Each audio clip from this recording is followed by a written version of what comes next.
the 16,000 acres we have here in the bottoms, everybody used to have 80 or 160 acres, and everybody had farms and cattle and a shed.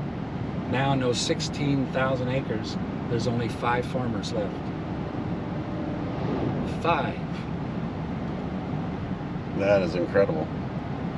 And you're telling me like 1.5% of the population is just farmers now? Yeah, back in the 20s and the 30s and the 40s, farmers used to be 40% of the population. Now we're 1.2% of the population. So we have no clout. The Congress could care less about us. They stopped the subsidy to the farmers because who cares? We can buy it cheaper from Brazil or Argentina, who we taught how to raise it. We sent all of our researchers and all of our professors down there and taught them how to raise soybeans and corn, and now that ground down there is real fertile. You know, it was in jungle. It's like this farm was back in the turn of the century when it was prairie. Yeah. So that's how Brazil and Argentina is now. That's why they can raise 200 bushel corn. That's what happened in the 30s. You know, the Dust Bowl years. The banks took all of the farms. The farmers couldn't make it, so the bankers took all the farms and made all the money. And then that's where you got your big corporations from, back from the 30s.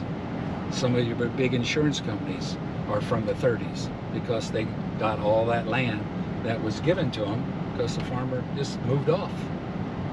And that's what's happening here too. There's some beautiful corn here too.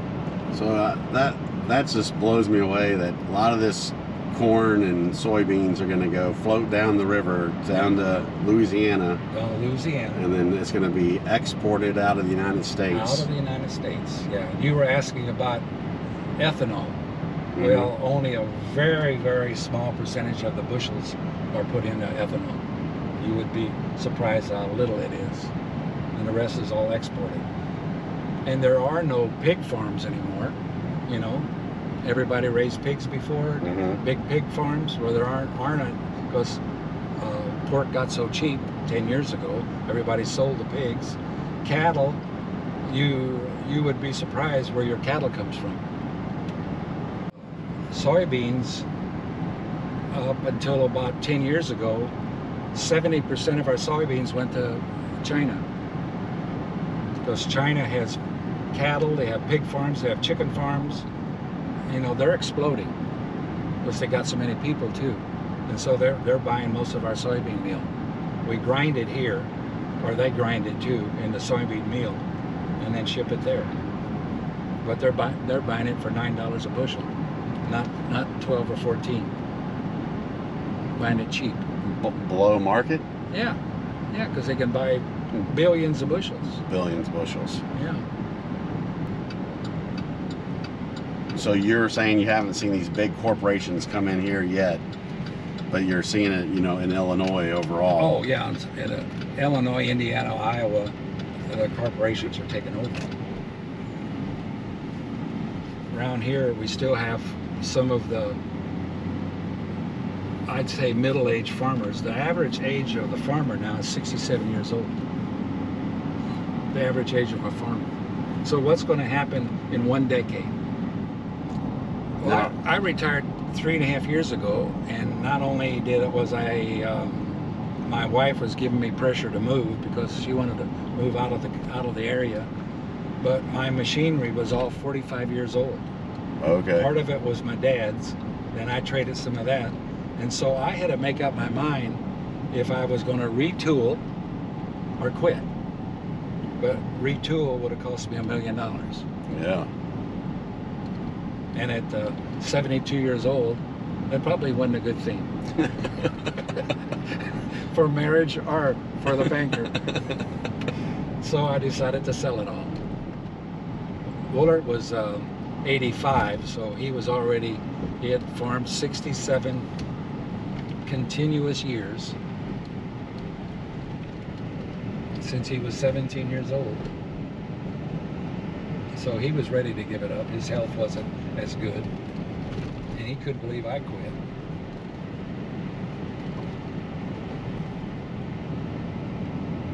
I'll give you an example about John Deere. We had John Deere equipment all of our life. In 1981, I bought a John Deere tractor, paid $26,000 for it. It's 1 year old. I used that tractor for 42 years, pulled it every year, and sold it for $27,500. Now, wasn't that a good deal? Yeah. I pulled it for 42 years and sold it for $1,500 more than I paid for it. That is a good story. Yep. And if it was international, it would have brought half that money. Now, we don't know why. It's this thing about the John Deere guys were saying because the John Deere paint's made out of money. The green. Oh, yeah.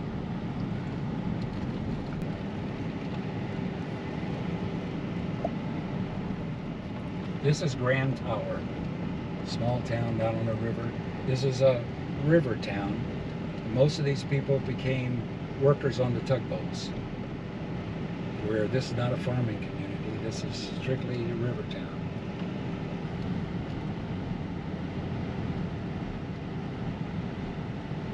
Oh, look at that. Look at the barges.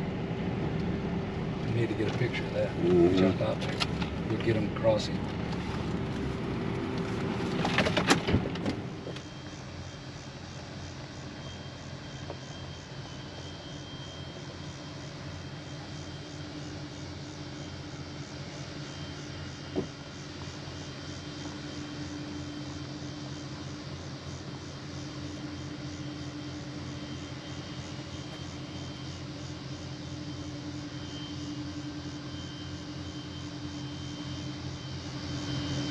Now, all that would be grain and corn? No, that's petroleum.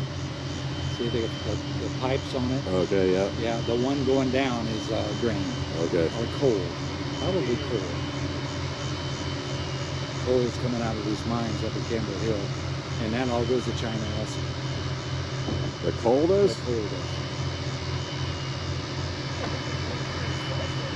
Now, who's running those mines up there? Is that still American? American guy. Okay. That's petroleum going up and grain and coal going down. Everybody knows about Tower Rock, but it goes way back in the 1700s. LaSalle, when he was exploring the Mississippi River, he has it in his diary about that rock in the Mississippi River. But then when Lewis and Clark started on their expedition in 1804, they came down the Ohio, down to Carroll, and then from Carroll north, and they have it in their diary also. And they called it Tower Rock.